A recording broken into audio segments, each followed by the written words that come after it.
Hi, this is Caitlin Shelley from the Shelley Homestead coming to you with our weekly update from the farm. So we've had one set of broilers for 2 weeks now, and we got our second set. And so, well, I guess 3 weeks now.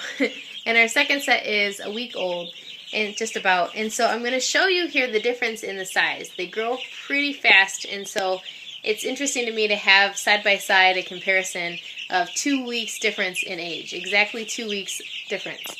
So these are the babies that we just got this last Monday. They're pretty small. Here's my hand for reference. So they're still small, they're still fuzzy, they're starting to get a little bit of feathering on their wings. And then these are the older chicks that are 2 weeks older than the baby that you just saw. So Brian's gonna be my chicken wrangler here and catch one for us. So this, my hand, is the size reference comparison here. They're huge. Their breast meat is ginormous compared to like the egg-laying chickens that we had before. You can see their wings are almost completely feathered. Their tails are feathered. They're getting even chest feathers now. Their hindquarters are starting to get feathered. So they're growing very quickly. This weekend, these ones will go out on pasture in the mobile coops, and they will be good to go. And the little ones will be another 2 weeks before they go out. So it's on a 3-week cycle that we have them. And then the other big thing that has been going on this last week is Brian and Mark built a fence around the garden, which is fantastic because the chickens kept getting in there and digging up everything that they would plant, the onion sets, all the greens that we were planting, the salads, they kept ripping up. And so they had been all winter long gathering poles, like I've been talking about, and getting them prepped. And there will be a video coming up at some point in time, I don't know how soon, about how to prep poles and everything for making fences with. And so I'm going to hand it over to Brian to show you what the garden fence looks like. Go ahead. You're good. I got it. Oh, okay. So, rustic poles. We treated them with a mixture of pine tar and boiled linseed oil. It's an old, I guess, Nordic style. Was the original ones. That's why their buildings still are around today.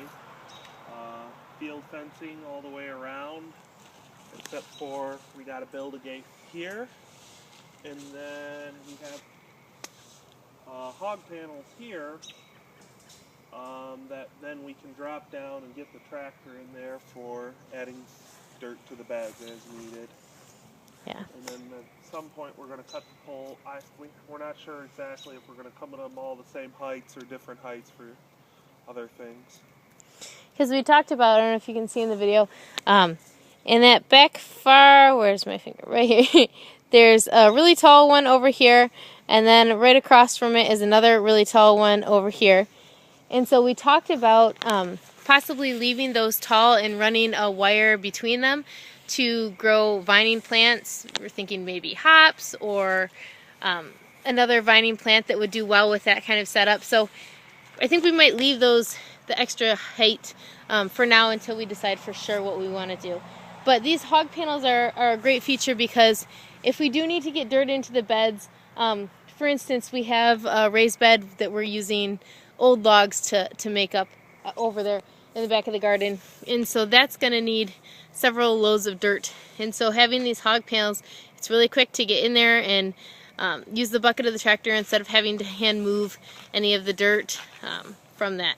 So the other thing that we did was that we picked up from a local guy who has some horses a couple of about 5 yards of somewhat composted horse manure. So that will be regularly turned, and Brian's looking into using a temperature probe to try to keep it at the ideal temperature to try to get it to finish quicker.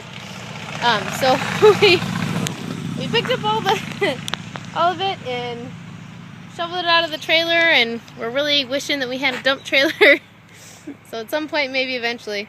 But this is gorgeous stuff. It's beautiful. It's got a lot of wood chips in it. It already has worms in it growing around. Is that a little a little toad just came coming out of it.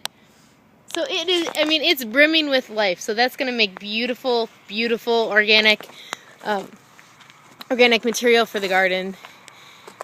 So yeah, compost for the garden. Our rabbits are doing well. We just palpated the one who's supposed to be due on Tuesday or thereabouts, and we're feeling little kicks and little flutters from the babies, so everything's looking good with her. So hopefully by the time that we do our next update from the farm, you'll be able to see the baby bunnies. So that's it from this week. Be sure to check us out at the farm market in Depot Town in Ypsilanti from 9 a.m. till 1 p.m. on Saturdays. We'll be there selling our stuff and talking about upcoming products. You can also check us out on Facebook at facebook.com/Shelly Homestead.